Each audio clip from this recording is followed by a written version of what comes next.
नमस्कार मेरे प्यारे बच्चों। आज हम लोग बिहार बोर्ड क्लास 10th जो इस बार 2026 में एग्ज़ाम देने वाले हैं उनके लिए हिस्ट्री चैप्टर 1 के टॉप वीवीआई क्वेश्चन को देखने वाले हैं। तो चलिए आज का इस वीडियो में आपका स्वागत है। आज का पहला क्वेश्चन, इटली तथा जर्मनी वर्तमान में किस महादेश के अंतर्गत आते हैं? तो इस क्वेश्चन का सही आंसर होगा ऑप्शन नंबर सी, यूरोप महादेश। क्वेश्चन नंबर 2, फ्रांस में किस शासन वंश की पुनः स्थापना वियना कांग्रेस के द्वारा की गई थी? वियना कांग्रेस के द्वारा की गई थी। तो इस क्वेश्चन का सही आंसर होगा ऑप्शन नंबर सी, बुर्बो वंश। अगला क्वेश्चन, क्वेश्चन नंबर 3, मेजनी का संबंध किस संगठन से था? तो मेजनी का संबंध कार्बोनरी संगठन से था। ऑप्शन नंबर बी सही आंसर होगा कार्बोनरी संगठन। कार्बोनरी संगठन का स्थापना अगर देखा जाए तो यह 1810 ईस्वी में हुआ था। अगला क्वेश्चन, क्वेश्चन नंबर 4, इटली एवं जर्मनी के एकीकरण के विरुद्ध निम्न में कौन था? तो इटली और जर्मनी के एकीकरण के विरुद्ध में कौन था? तो इसका सही आंसर होगा ऑप्शन नंबर सी, ऑस्ट्रिया।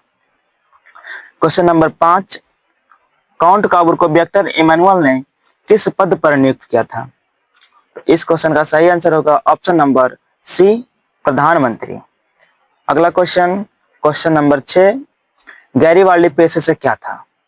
तो गैरीबाल्डी पेशे से एक नाविक था। तो इस क्वेश्चन का सही आंसर होगा ऑप्शन नंबर डी, नाविक। अगला क्वेश्चन, क्वेश्चन नंबर 7, जर्मन राइन राज्य का निर्माण किसने किया था?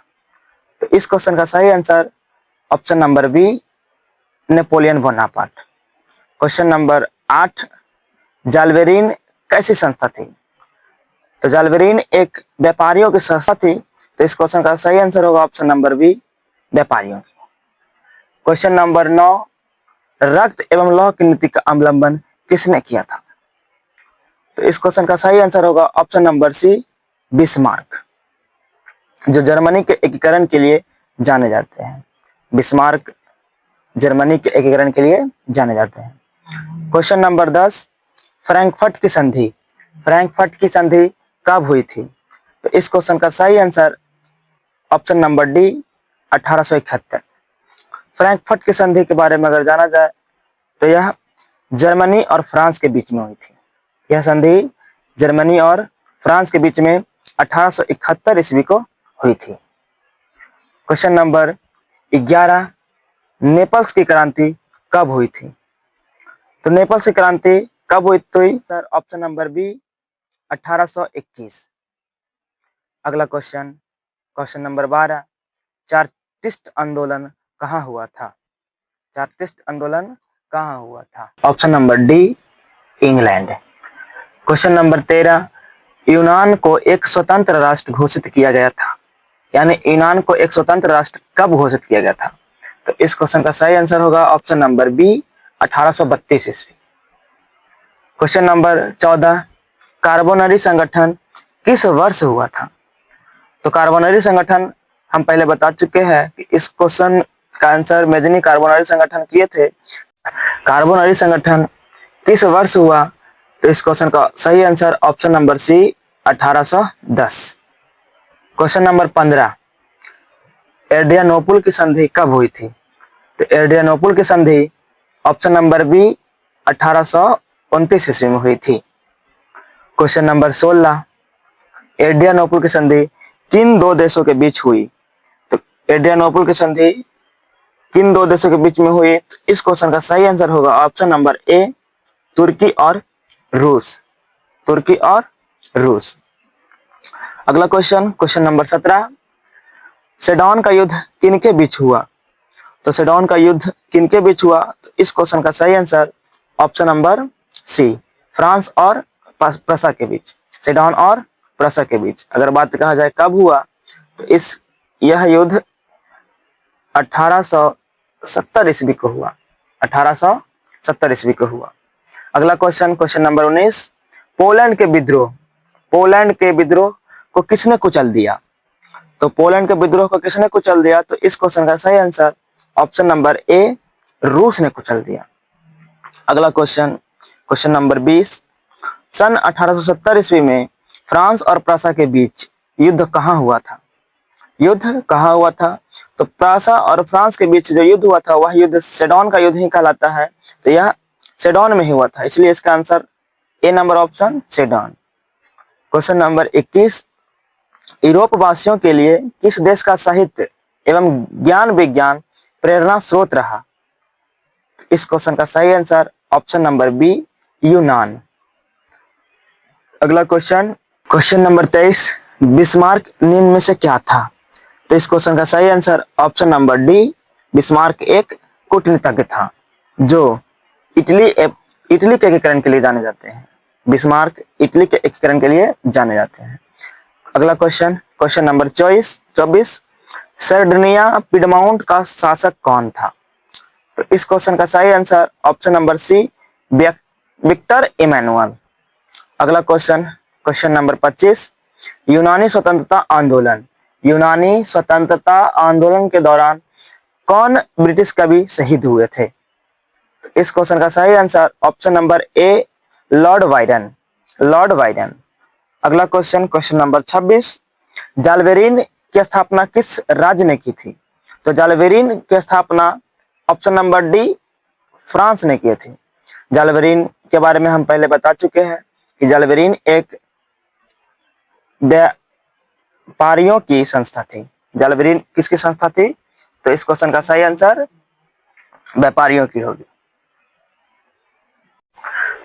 क्वेश्चन नंबर 27, हंगरी की भाषा क्या थी? तो हंगरी की राजभाषा ऑप्शन नंबर बी, मैग्यार थी। अगर बोला जाए हंगरी की राजधानी कहाँ थी, तो हंगरी का राजधानी था बुडापेस्ट, हंगरी का राजधानी बुडापेस्ट। क्वेश्चन नंबर 28, यूनान के स्वतंत्रता संग्राम में किसकी पराजय हुई? यूनान के स्वतंत्रता संग्राम में किसकी पराजय हुई? तो इस क्वेश्चन का सही आंसर ऑप्शन नंबर बी, तुर्की की पराजय हुई। अगला क्वेश्चन, क्वेश्चन नंबर 19, मरियान किस देश के राष्ट्रवाद का प्रतीक थी? मरियान किस देश के राष्ट्रवाद की प्रतीक थी? तो इस क्वेश्चन का सही answer option number A, France की थी। अगला क्वेश्चन, क्वेश्चन नंबर 30, यूरोपीय सभ्यता का पालना किसे कहा जाता है? यूरोपीय सभ्यता का पालना किसे कहा जाता है? इस क्वेश्चन का सही आंसर ऑप्शन नंबर डी, यूनान को कहा जाता है।